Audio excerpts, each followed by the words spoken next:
Hello, wherever you are in the world and whatever time it is where you are in the world. And perhaps take a stretch because I'm just going to give it about a minute for people to flow in before we get started together.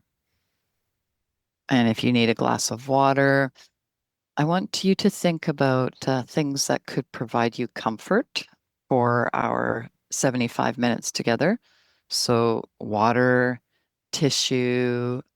When I'm working with people, I encourage them sometimes to have something called an anchor, which is think of it as a friend when you're doing this work. It could be a soft blanket, something that is tactile that you enjoy in touch wise.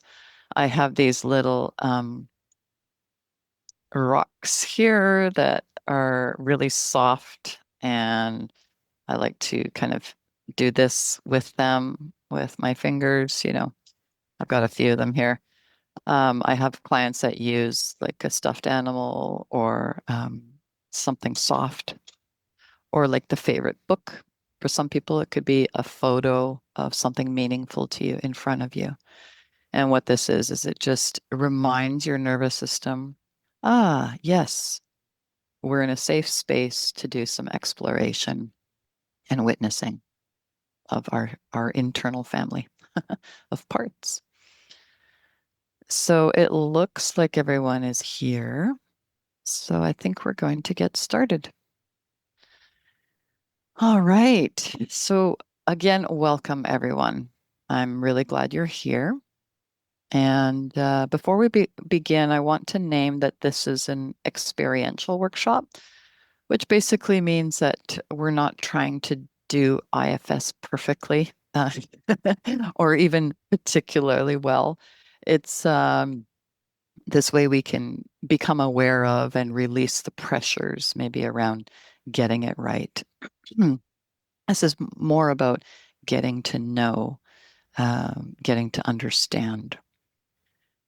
And we're also practicing listening to our systems and to all the different variables and aspects and different internal environments, which in IFS we call parts, as well as opening up our awareness and developing a relationship of that caring awareness towards our parts and helping our parts learn and understand that there can be a relationship with our caring awareness, our self energy. So, this kind of self to parts and parts to self relationship is what we're cultivating in our practice. And like Bill said, please know that you're always in choice, so you can engage fully or partially or listen and just be curious about what comes up inside of you as you explore your system and get to know your parts. So if at any point, sometimes I give guidance to close your eyes or go inside, or I always give you a choice point. If you don't want to close your eyes, you can keep them open, but maybe find like a soft gaze. If you're near a window, it's very helpful to look out a window while you're doing reflections and insights. It allows the eyes to kind of find a horizon point or a point in the distance that just usually helps to calm the nervous system and give us access to observing what's inside and what's happening. But at any point, if you want to open your eyes or stretch or ground yourself, don't feel like that's an interruption. It's actually part of your process. So let's take a moment to arrive together. I'm going to take you through a little guided grounding and orienting. Orienting helps your nervous system to notice and feel where you are in space, and also to notice your own body and the parameters and perimeter of your body in its relationship to its surroundings. So you're welcome to have your eyes open or closed here, whatever feels more comfortable for you. You can even check in to see what might be more comfortable. And after you've checked in and made your choice, take a moment to notice the quality of your breath, your breathing, without changing anything.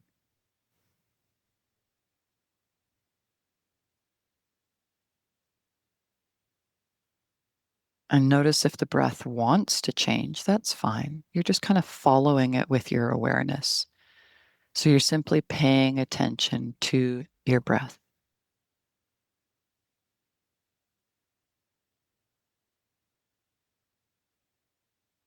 A couple more moments here, just simply paying attention to your breath.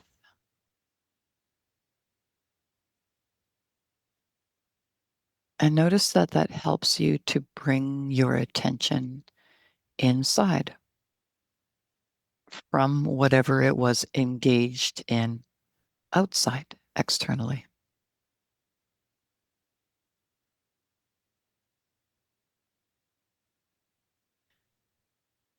And now feel your body being supported by gravity, by either the chair you're sitting in or the floor or the back of your chair supporting your spine. Take these next few breaths, these next few moments to notice how gravity has a relationship with your body. It hugs it, supports it, and holds it.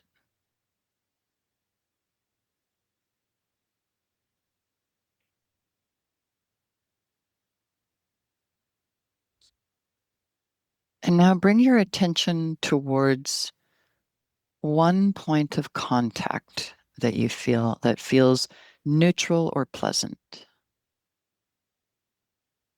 So, one point in your body of contact with gravity that feels neutral or pleasant. And bring your awareness there.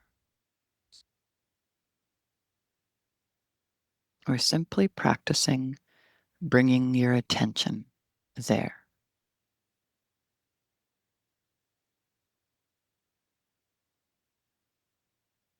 A couple more breaths here at this place.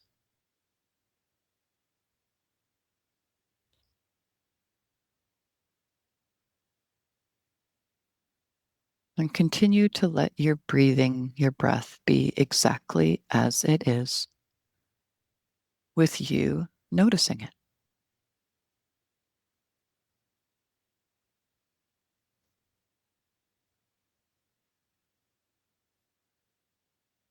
And in that place of contact with gravity that feels neutral or pleasant,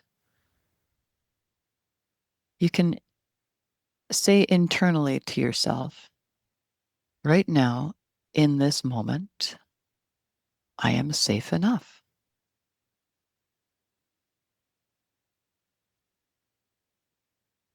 Right now, in this moment, I am safe. I am safe enough. Feeling, continuing to feel that neutral or pleasant point of contact.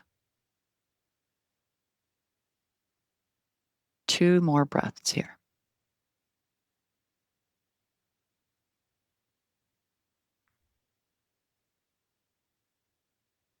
And then on that next breath, just thank your body, and your awareness, and whatever showed up there.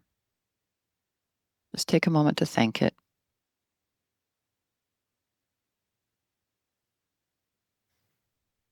And let it know that you're going to bring your awareness back into this collective room with everyone here in community together, but that you're going to bring your attention back inside, kind of back and forth throughout this workshop. And when you feel ready, you can come back to our group container. And again, if you want to stretch or yawn, whatever the body wants to express here. I'll do this workshop with you guys. So you'll notice that as I take you through something, I'll be doing it right alongside with you. So we're all a bunch of nervous systems together practicing this work together. So take a moment to journal and write down in your journal whatever wants to be known or remembered from your experience here, from what we just did together the last 10 minutes. So I'll give you a few moments to write down and journal. Whether you want to type it or write it with your own handwriting, it's totally up to you. I also encourage people that when you're journaling, if you notice you want to draw, if something wants to come through in a drawing form, please do so. So please follow and honor your urges and impulses that arise while you're doing this work, because it will give you a trailhead towards parts within you that want to be seen by your conscious awareness, by your caring awareness, what is also known as self energy.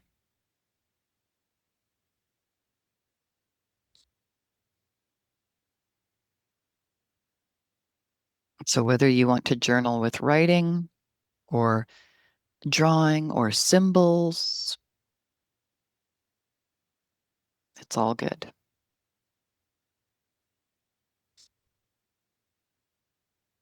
And I like to share that one of the reasons I get everyone to journal while we're doing this work is that we're advocating for parts inside of us, aspects within us that maybe don't get a lot of airtime or mic time in our system, so to speak.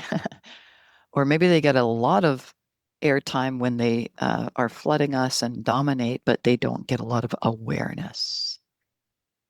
So when we're, excuse me, when we're journaling, we are kind of providing another angle of witnessing and portals towards understanding.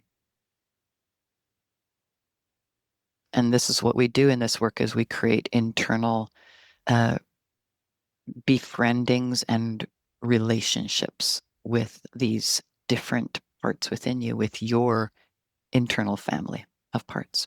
This is relationship building on the inside, which naturally transfers over to your relationships on the outside, your loved ones. There is a direct relationship.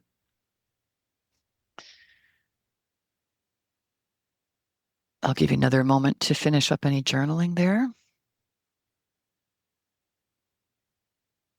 And just so I don't lose my flow in the workshop, I'm going to have around 10 minutes for questions and answers at the end.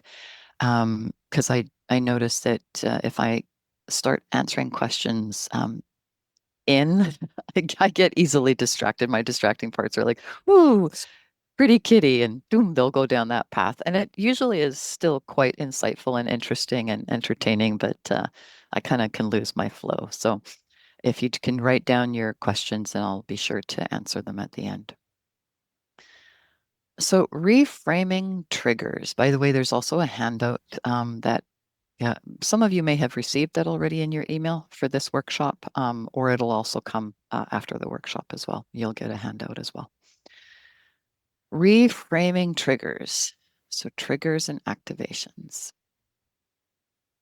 Raise your hand if you have ever experienced an activation, kind of like a lurching or a trigger inside, and your response has been like, oh, I wish that would go away. Oh, I wish I didn't feel that. Ugh. Raise your hand if you've ever experienced that. You can raise it digitally or, physically if you can't find the digital hand. Yeah, okay. I'll put two hands up because, 10 fingers, if I could put my 2 feet and 10 toes up, I would do that as well. So we have been conditioned, and physically we often experience that these triggers are problems. And they can be experienced as very challenging physically in our body, right? Because there can be a lot of energy in them, and they're often reactive and reflexive. Our behaviors that come after the trigger are often reactive and reflexive, which in IFS is called our protector parts. Whether they are managers or firefighters, they're either proactive or reactive. But really in IFS, we want to reframe that these triggers and activations are actually doorways to healing. They're portals. You know, we used to, we um, conventionally believe, that triggers means there's something wrong with us. But in IFS, the opposite is true. Triggers mean that your awareness is being shown, your caring awareness, your loving inner parent, your inner adult, your self energy is being shown. There's something incomplete in the past that would love to be seen by you and therefore healed by you, by your awareness. And something I love to say and remind people, and I remind myself this all the time too, is thankfully our younger parts inside of us um, are not like human children that need 18 years to develop, or 20, or my kids are 25 and 27. They're still developing.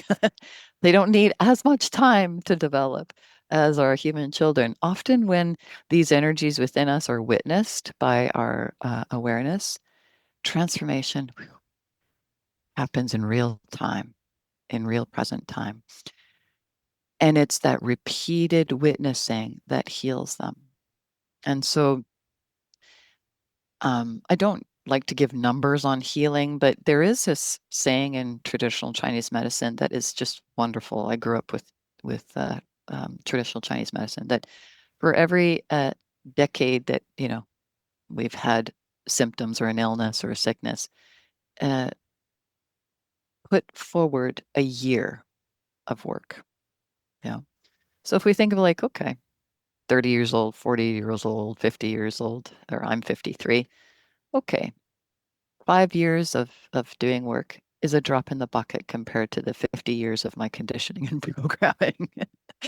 And I'm saying this with humor because I'm not giving you hard numbers. I'm just giving something that might be helpful for your parts, that there is hope in the practice when we practice sufficiently. Yeah, that's really all I wanted to offer there.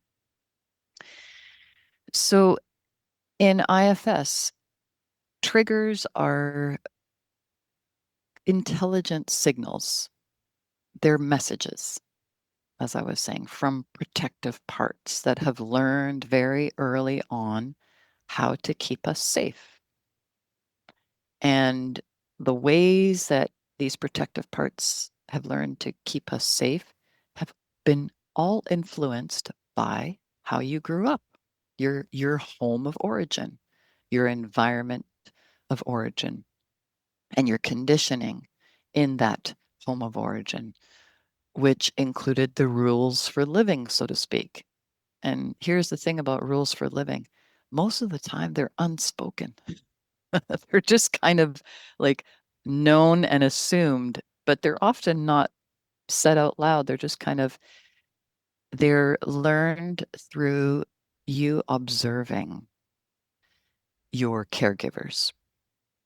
They're learned through your caregivers, mom and or dad and or other significant caregivers or authority figures modeling towards you. Because that's how we as children learn, is through modeling. So we don't learn by being told, we learn by being modeled. So you have parts within you that are modeled exactly. Newsflash. Unfortunately, we have news. We have parts within us that are modeled exactly as mom and or dad and or other significant caregivers and authority figures. Yeah, I see a couple heads going, oh. And it's not all of you, it's just an aspect of you. So we might as well get to know those parts. It doesn't mean that you're condemned to repeat. It just means that you have been influenced significantly, and you will do well to learn to understand and befriend and then update.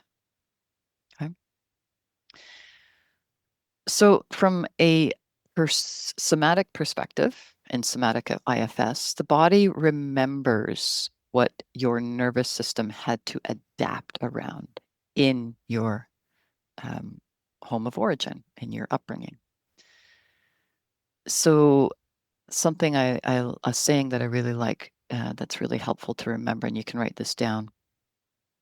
Something unresolved in us from our past wants a relationship with us. Something unresolved in our past wants a relationship with us. So when we're activated, when we experience a trigger, that's what our body is saying. Hello, hello, something is unresolved here. Help, help. We need relationship. We need a caring adult. We need a caring adult in the room, because your body and your subconscious is remembering that at some point in the past, whether it was an acute event, one event that was really intense, or a repeated event that had a theme, for years, is incomplete in your body.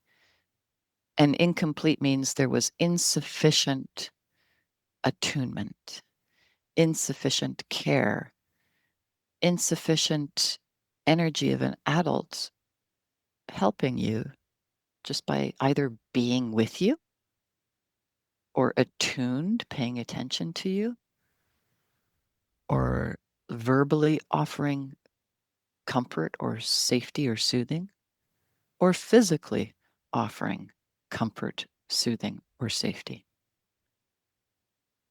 That's all a trigger is. Now, the behaviors that come after a trigger are our protector parts that come in from your remembered lived history, saying, okay, this is how this is how we protect. This is, okay, we're going to shut down now, or we're going to get defensive now, or we're going to shift and blame, or project, or transfer, or uh, the thousands of ways that our protector parts protect us.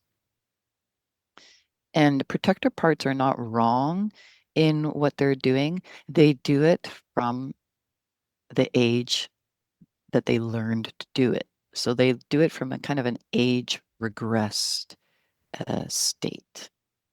And that just stays as a behavior because our brain is a remembering organ. It conserves energy by using behaviors that worked in the past and just keeps repeating them. It's called repetition compulsion, until we bring in that caring awareness that shows other options.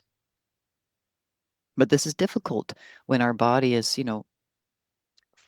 frozen in a response pattern that is learned and repeated that kept you safe when you were younger in your home of origin. So something we may want to write down here too, just to kind of remind our parts, is that triggers are not interruptions.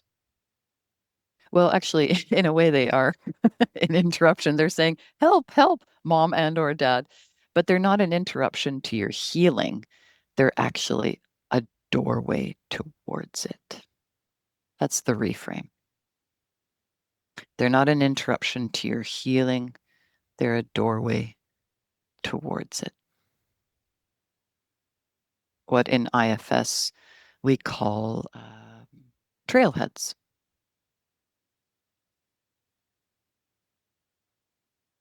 So I'll just give you a moment to write down any insights that might be percolating in your awareness right now. So just write down anything that's relevant to you here. Just give you a moment to, or take a sip of water, or stretch, or yawn.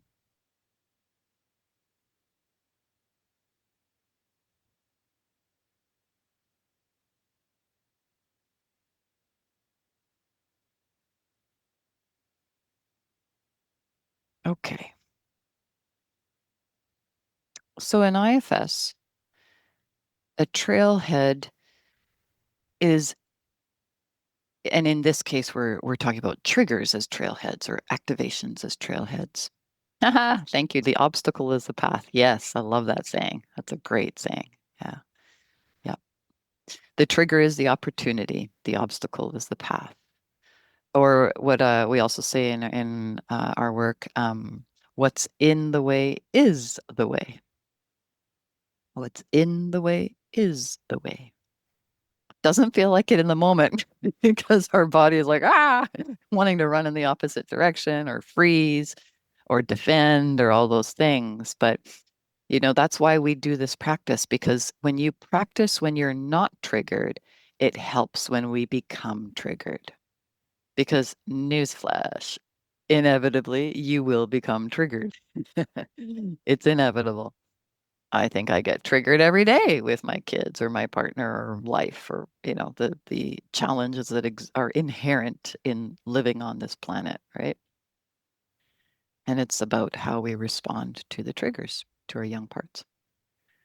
So in IFS, a trigger trailhead is a present moment experience that's happening in the present moment that is leading us kind of inwards, towards a part that needs attention. And the way that these triggers can show up, they can show up as sudden reactions.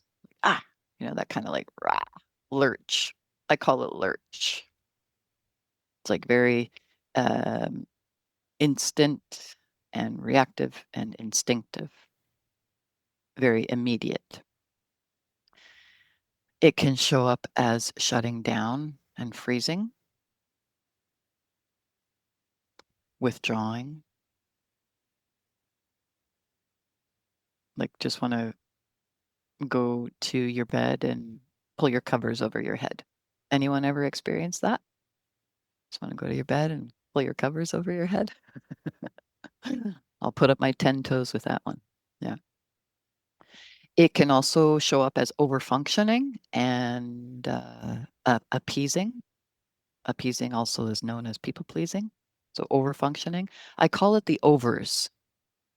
That's my, I came up with that term a few months ago, and I'm sure there's like thousands of other people across the globe that use that term also. But I was like, oh, that's so brilliant, because it's over functioning, overcompensating, over accommodating, overworking. What else could I come up with? Make your own list of the overs. But these are our proactive protectors, our managers, you know. Uh, Even perfectionism is one of the overs, right? Perfectionism energy, overcompensating, overlearning, over note taking. Hypervigilance is an over. Because remember, the voice of our protectors is never again. Never again are we going to let, you know, this nervous system experience that trauma or difficulty, however big or small it was. Never again. So these protective parts in us, these overs, are amazing. They take one for the team. They work so hard for you, and they really need and benefit from our love and attention and care and understanding, which is our self energy, that caring awareness. Other ways that these triggers and activations and trailheads shows up as is shame or self-criticism, and urgency in the body, urges and impulses that have a sense of urgency to them. So these are not random. Panic is another one. They're not random. They are organized responses from your protector parts, your managers and or firefighters.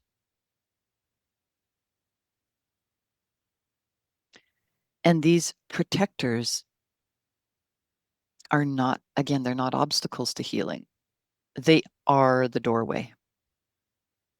They really need and benefit from your care and your understanding as to why they developed the behaviors they did. Because when it's not saying, oh, it's okay to do that now. That's not what we're doing. We're not condoning it. We're developing understanding. Because when your protector parts feel felt as to why they had to do those extreme behaviors, things soften so dramatically and deeply in your system. And it's not a one and done, because remember, we're creating rewiring in your system. And that rewiring only gets rewired through repetition. So that's why, I like to use that traditional Chinese medicine example. For every 10 years we've had something, let's give it a year of practice to rewire, right? It's a drop in the bucket compared to the 10 years of history. So every protector, every manager and firefighter protector holds a fear. That fear is usually orientated around something like, if I don't do this thing, if I don't behave this way or believe this belief or think this way, something unbearable is going to happen.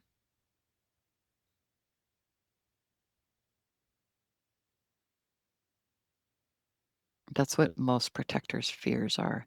Something dangerous is going to happen. Something threatening is going to happen. And it's based on a completely real experience and or experiences that you had in your lived history. So our work is not to bypass their fears. Our work is to validate their fears. We don't want to push past our protectors. We don't want to argue with them. It's not very effective to. What's more effective is to validate their fears. What in IFS is called safe witnessing, just witnessing their fears.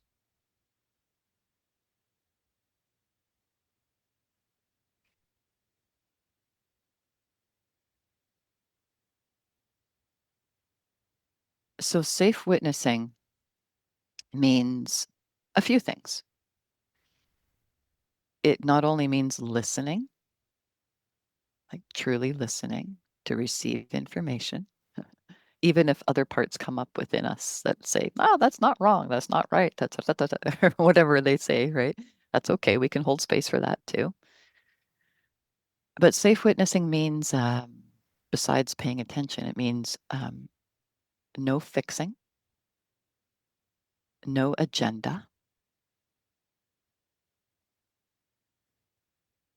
It also means slowing things down, like not rushing. Like, okay, come on, just tell me your story and let's move on. Because sometimes we're in a rush, right? We have rushed parts that are like, okay, enough. All right, come on, right? Now, that's also a protector part.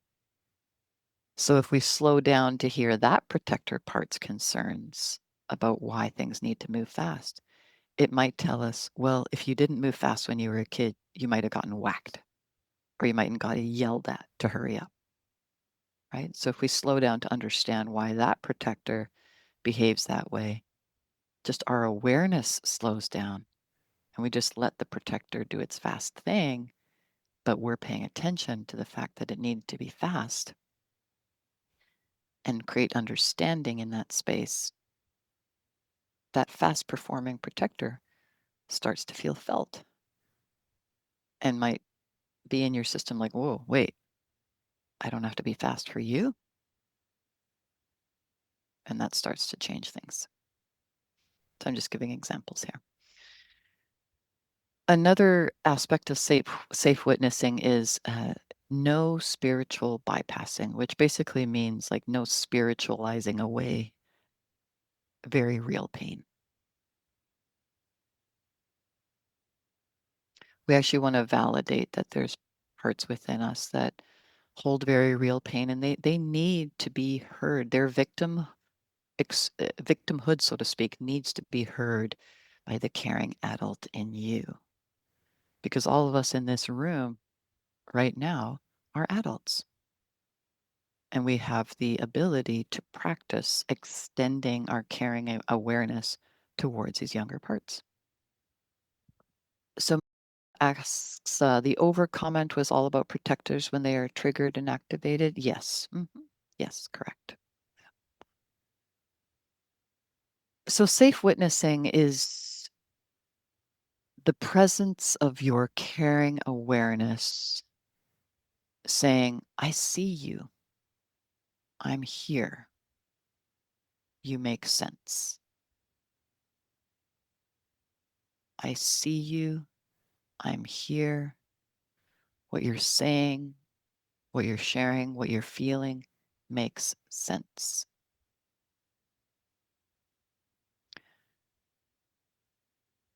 And I don't know if you heard earlier, I'm going to save questions for the end, but I'll just quickly answer this one. Is bypassing generally just about bypassing exiles? No, we can also bypass protectors as well. Sometimes some protector parts will bypass other protector parts if there's a dominant protector. Okay, so we're going to do a little journaling exercise here. And I'm going to prompt you with a sentence, and you're going to just journal and write or draw. Like I said, the invitation is to journal, write, draw, or do symbols, whatever works for you, about what comes out without editing. Okay. Now, if you have editing parts that come up, then just write about that. Like, oh, there's a part that's coming up that wants to write this down perfectly. So we're practicing using our awareness in this exercise here, okay? So you cannot get this wrong. You cannot get this wrong. Just write what comes out, what comes up. So I'll give the first prompt here, and then you'll journal, okay? A trigger or an activation that I often experience is, and go ahead and journal on that. A trigger or activation that I often experience is.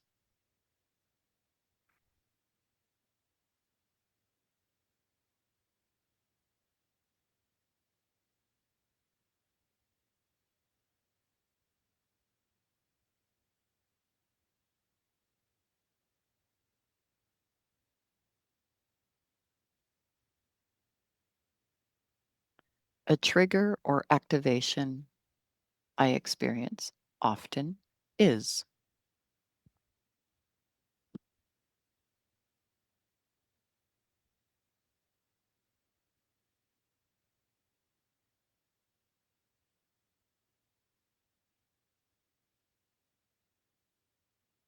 And I'll type these into the chat as well.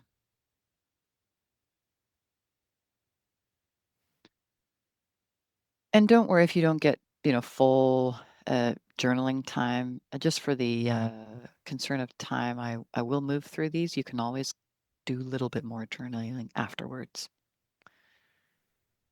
Next prompt.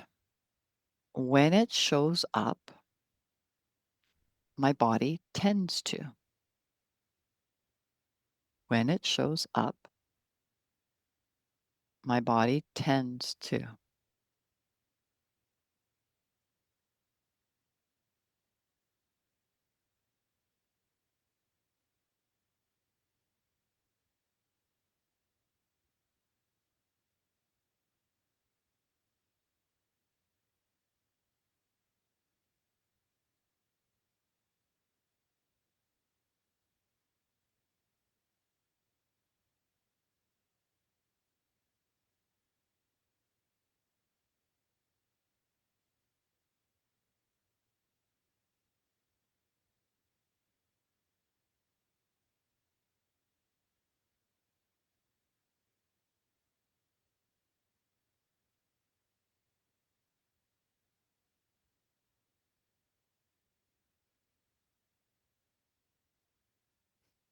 Next prompt.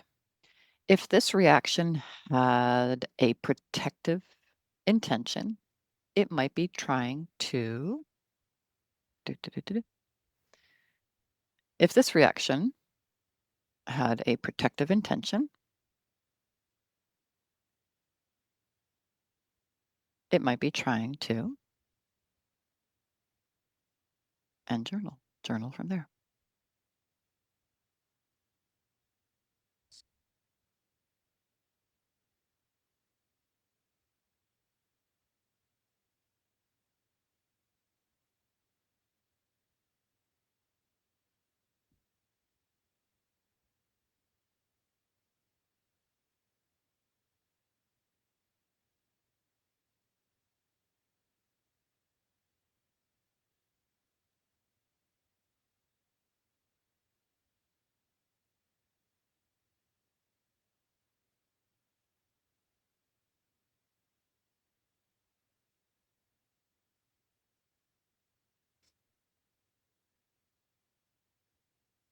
Just a couple more moments there to complete any journaling.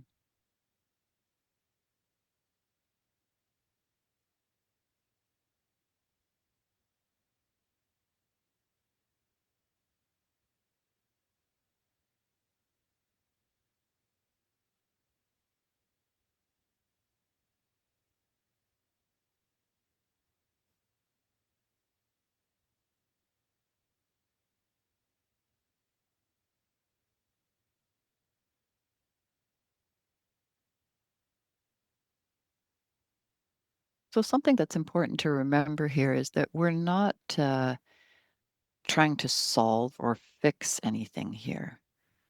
We're becoming acquainted. We are, this is part of what's befriending in IFS, is we're just learning and kind of like you're hanging out with a friend, just curious about how their week has gone, and you're listening and you're getting acquainted. You're not trying to fix your friend. You care about your friend, and you're just listening and getting acquainted.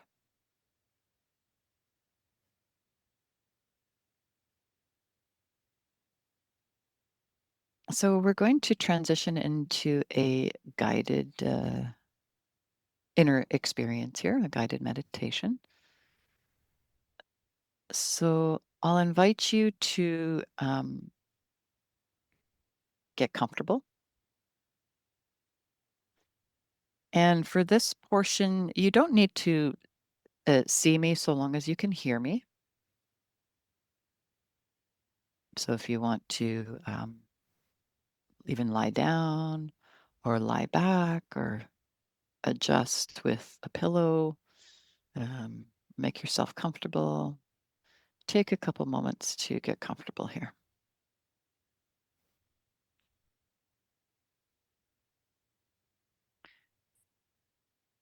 And in this guided meditation, you'll be um, choosing an activation, but I'm going to encourage you to choose an activation that is um, like something mild or moderate. Um, it's something that's familiar. You're familiar with this kind of an activation, um, but it's not like overwhelming. Okay, so we'll start with the sort of smaller stuff, so to speak.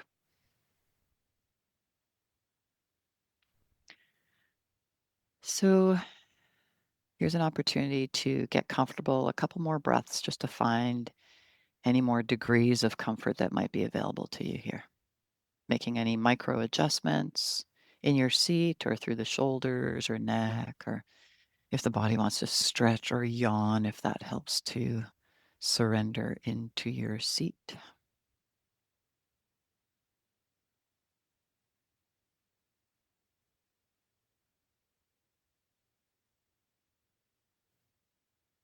And you're welcome to close the eyes, or if your eyes prefer to be open, to find a soft gaze, either out a window if you're near one, or a soft gaze on the wall or floor in front of you, or just have the eyes closed.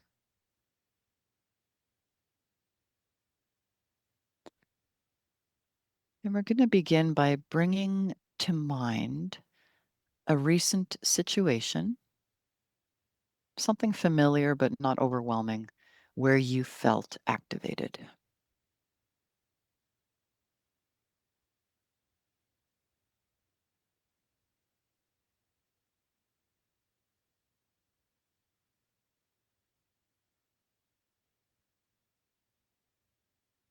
And as you bring this to mind, you don't need the whole story, but just enough to notice what happens in your body.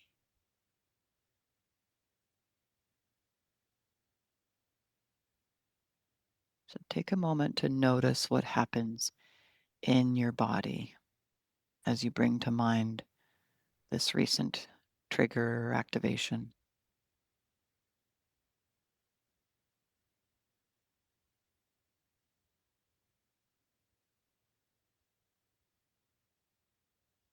And notice where you feel this in your body. There's no wrong answer. Where do you feel this in your body? And notice, is it tight or heavy, warm or cold, numb or buzzy?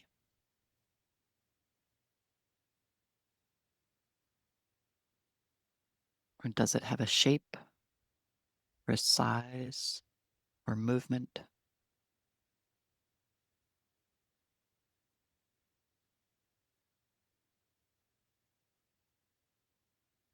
Just keep your awareness there.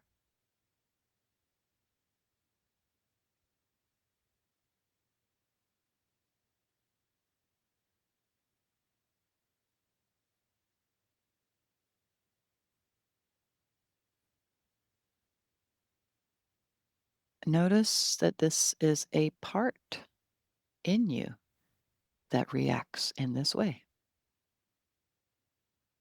Just stay there in that noticing.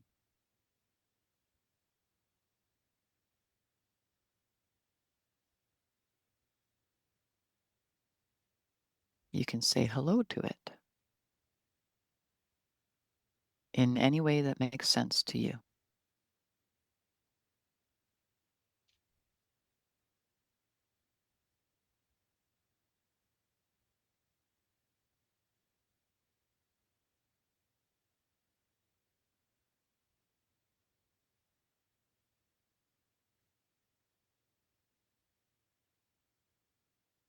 Now, notice if this, where this part is, notice if it notices you, your awareness.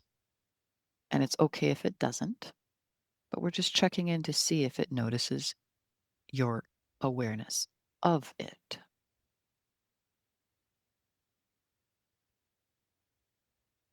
We're not forcing the part to do anything. We're just checking to see if it notices you. There's no force here.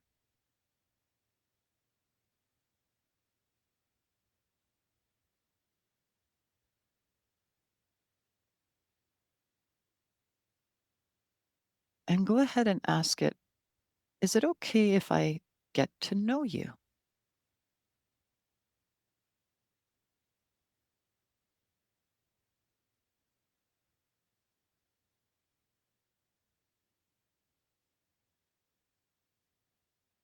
I'd like to pay attention to how you feel, to what you're experiencing, what you believe, what you're thinking. Is it okay if I get to know you?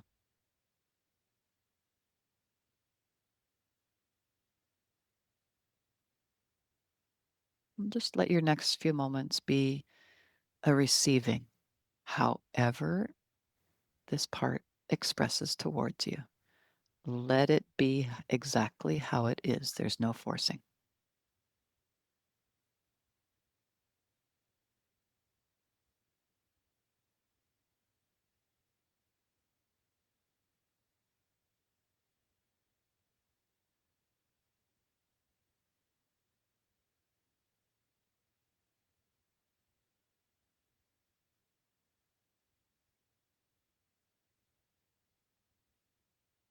Now take a moment to notice how your awareness, feels towards this part.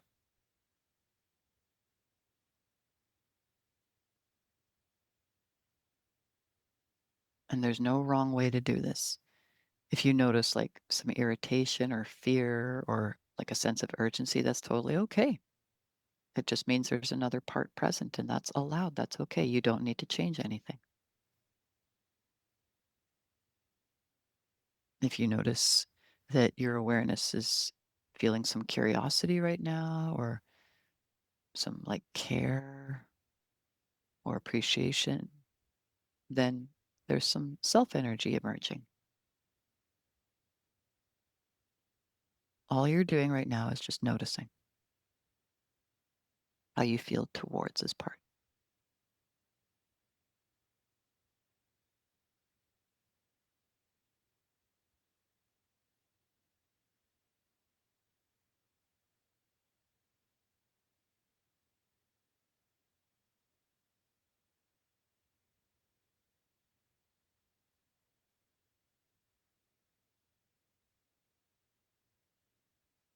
And then on our next breath, if that part was able to notice you or your presence,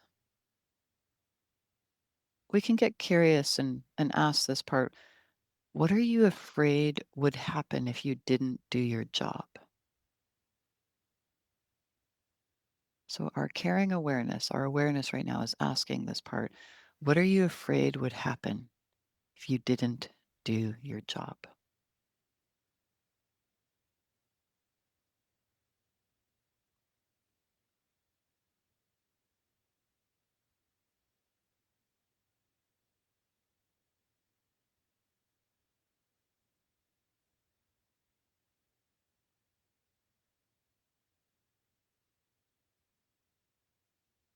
And with your awareness, just receive that information however it comes through.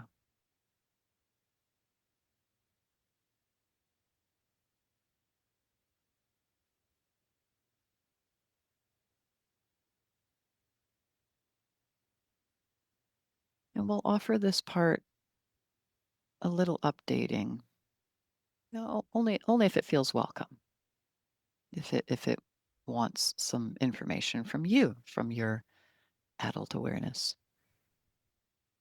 Take a moment to extend towards this part that you are here now. Your awareness is here, and that your adult awareness does have access to resources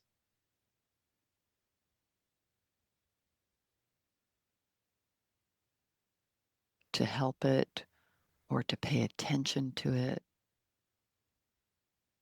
to be with it. Often what these younger parts, all they need is just your awareness, your presence to be with.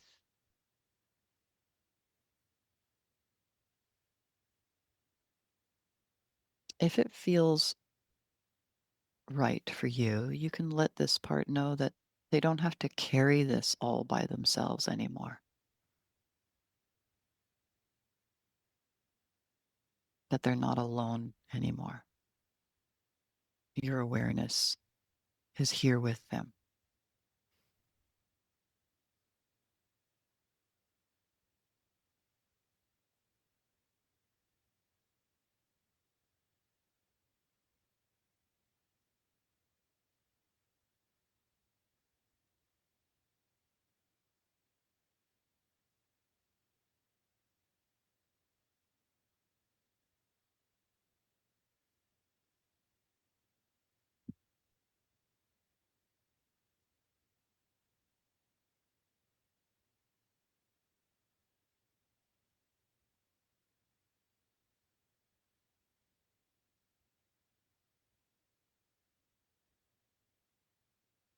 And notice if anything shifts, any sensations or images or feelings or if things are stay the same. All outcomes are welcome.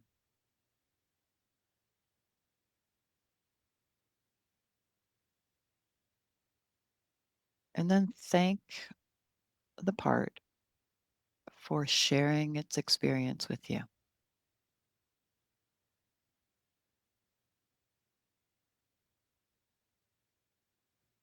Let it know that you're going to shift in a moment to advocate for it by writing down what you've been able to witness here. Once you've thanked it, let it go anywhere in your system that it can rest or relax or play or whatever it wants to do, whatever it likes to do.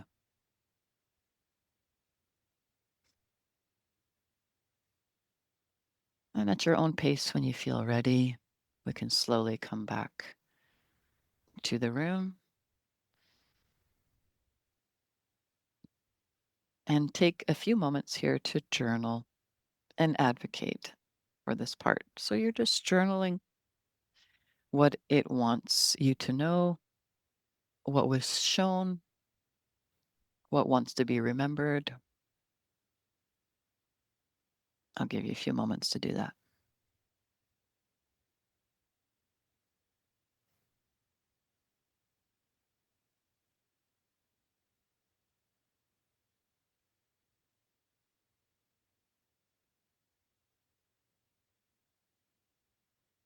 And some prompts for journaling here, I'll write them into the chat as well, is what surprised you about this part?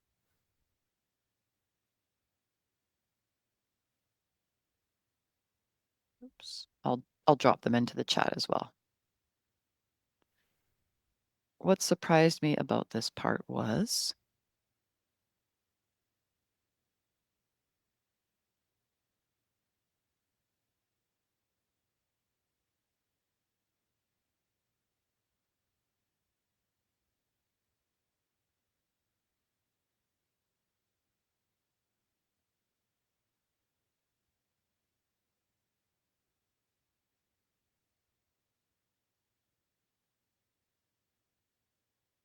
another prompt is what it seems to need most is.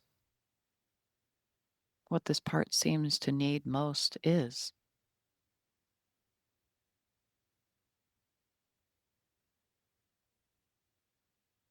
You don't have to do these prompts. These are just suggestions. If there's other things that you want to write down from your experience, please do.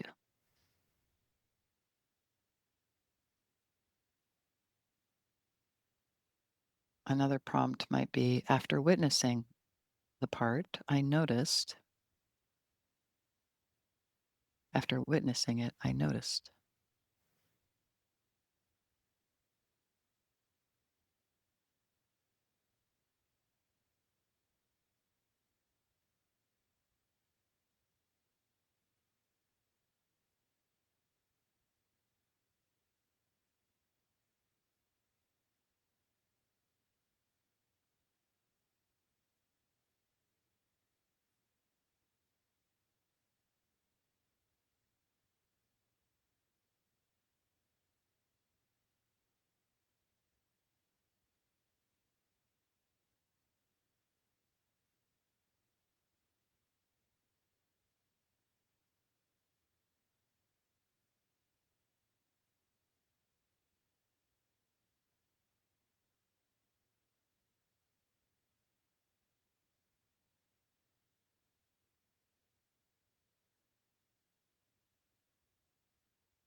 And give a couple more moments to complete any journaling thoughts there.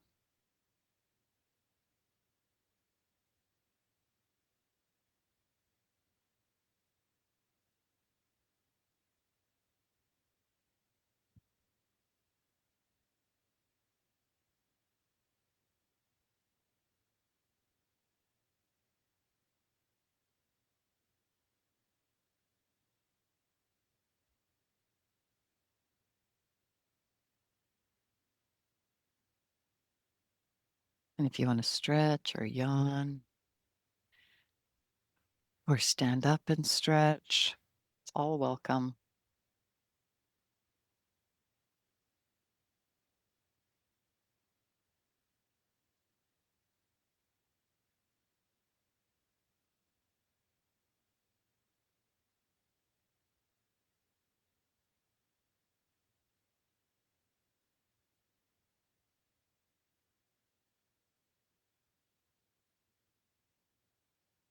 And let's take a collective moment here to stretch and move.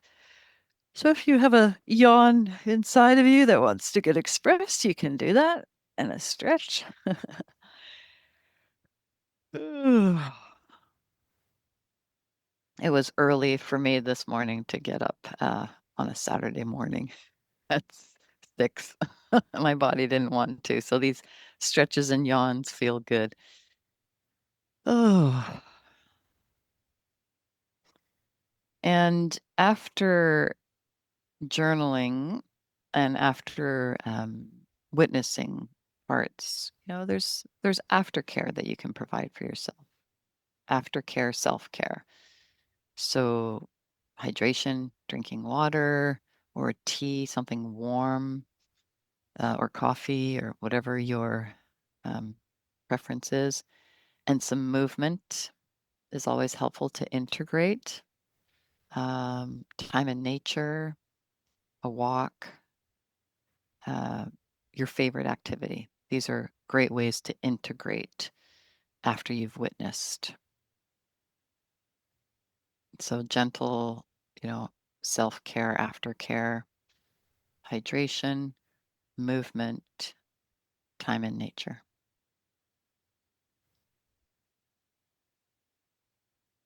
So as we integrate after we witness, um, I have people, clients sometimes that are like, well, what happens to parts after they're seen? Do they go away? What happens to them? Do I lose them? I don't want to lose them. And they don't disappear. They transform from having a burden to becoming unburdened. That's really this work is unburdening previously burdened life force energy. Because when our life force energy gets burdened, it gets kind of like frozen in time. Now it carries a burden for your survival. It feels it has to behave a certain way to protect you in your environment of your home of origin or your school that you went to or your culture or society or your environment, you know? So there's all kinds of burdens that life force energy takes on. If we're a child of a war-torn country, there's particular burdens. If you uh, grew up as a girl in an environment where being a girl is not safe, there's burdens. If you grew up with a physical disability or a different learning style, right? Or like not neurotypical, right? Neurodiverse, neurospicy. There will be um, ways that your system will protect you, right? That become burdened because your life force energy can't just flow. It has to take on these burdens to protect you in your environment. So these parts that take on these burdens, we really, in IFS, there's so much awareness given towards them because they take one for the team of you. they literally sacrifice this life force energy aspects within you, sacrifice in order to help you keep your system safe. Because this world is inherently challenging. So every single one of us is walking around with some degree of burdens, of being burdened. And these parts really do well to receive our caring awareness. And they show up in our life as triggers and activations when they're not witnessed. So I hope you've enjoyed our time together. I want to leave a few minutes for Q&A or shares. Although it says by almost 6 minutes left, we have 2 additional minutes on top of that. So yeah, I hope you enjoyed my presentation. I'm Islena. I'll put my information into the chat if you want to reach out, or if you're interested in support in your IFS journey, in coaching or whatnot. I think you all have access to my website anyhow, because our flyer for the conference has all of our information on there. So I'd like to open it up for any shares or questions. Hi, welcome.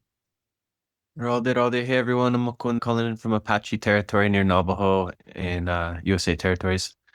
My question is this exercise and all the exercises today from this parts practice book that has the 23 exercises? Oh, great question. No, they're not. They're just kind of my own exercises as well as IFS exercises in general. So no, these are not specifically related to the parts workbook. There will be lots of connection of dots, though. You'll notice a lot of similarity. I am one of the authors, one of the 5 authors of the book. Yeah. Well, thank you so much for the work today. It's really insightful. Oh, you're so welcome, Mukunda. Good to have you here. Thank you. Hi. Hello. Hi. Yeah, my question came up in, I guess, the last meditation. Can you not hear me? Or, You're a little like, faint, but I can hear okay, you. Yeah. I'll get closer. Thank So we were trying to get to know part, and you were asking if the part noticed you, and it could be yes or no. Yeah, that's right. And then later on, you were asking, like, is it okay if we get to know you more? And I was like curious about, like, if the part had previously not noticed you, is Mhm. it able to consent to that? Is it able to answer that? Can you keep like moving forward? Or Yeah, great if it was, question. oh, thank you. Yeah, that's a great question. If it hasn't noticed you and it still doesn't notice you, then yeah, it's you're kind of speaking into the wind. Mm. So you could use, yeah, I was kind of offering many prompts there, but that prompt would not be relevant in that moment, and you could just spend more time. What can be helpful in those moments is you just sit with the truth that this part doesn't know you're there right now. Just sit with that, you know, and offer your presence, you know, towards that which doesn't know you yet, with no agenda. Which is hard to do because you're like, know me, know me. Right? But just sit and acknowledge it makes sense that you wouldn't know me. It makes sense. My awareness hasn't been around much for you in the past. It makes sense. So if we just validate that, sometimes that shifts as well. Cool. Lots of time and space for these parts, just to validate their experience. That makes sense? Is that helpful? Yeah, no, super. Thank you. You're welcome. Any other questions or shares? I'll read into the comments here if anyone has questions there. Oh, great. Okay, it says really enjoyed this. Thank you, Islena. Thank you, Islena. Great workshop and helpful prompts for my system and my clients. Shares, great. That's awesome. Okay, so no questions in the chat, just lots of thanks. And so thank you.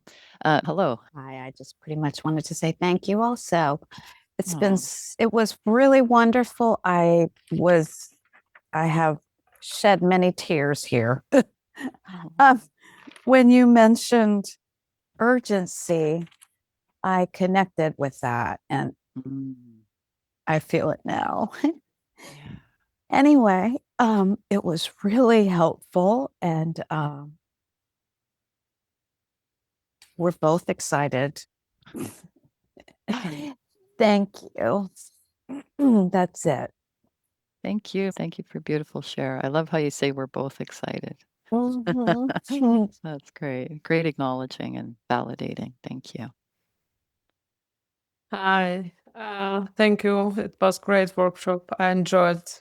All my parts enjoyed very much. I have a question about how do we work with physical sensations?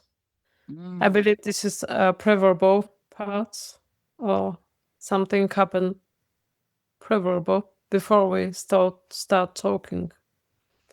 I'm not understanding the word you said. Something happened, and then you said a word which I didn't quite hear. Preverbal. Preferable? Before we get language. Oh, pre-verbal. Got it. Yes, yes, yes. Thank you. Thank you. Yep, I understand. Oops. Yeah. So we've got 2 minutes. So I'll try and quickly answer that. When there's physical sensations and no words, we stay with the physical sensations. So just think of holding a safe container to stay with the sensations to allow them to move through like a wave. So I hope that helps. We got 96 seconds. Quickly, so how do I separate between, or do I not have to separate between the beliefs and stories that come up when I'm triggered? Yes. Beliefs and stories are held by parts. So we just want to acknowledge that they believe that. They have a lived experience of it. The reason why they believe that is because they have an actual lived experience related to it. So we just want to validate it. Validate. It makes sense that you would believe XYZ. It makes sense that you believe or think XYZ. So validate, validate, validate, validate from the space of your awareness. Like someone's just shared a huge problem with you, and you're saying, wow, it makes sense that you're worried about that. It makes sense that you would be worried because of the belief of that. So validating is a way to witness without trying to change, because it doesn't work trying to change their fear. That usually puts a roadblocks in of other parts that are like, oh, we're being invalidated. So let's put the roadblocks up of usually guarding parts do that. Yeah. Does that make sense? Thank you. Yes, this was Yeah. wonderful. Thank you Okay. so much.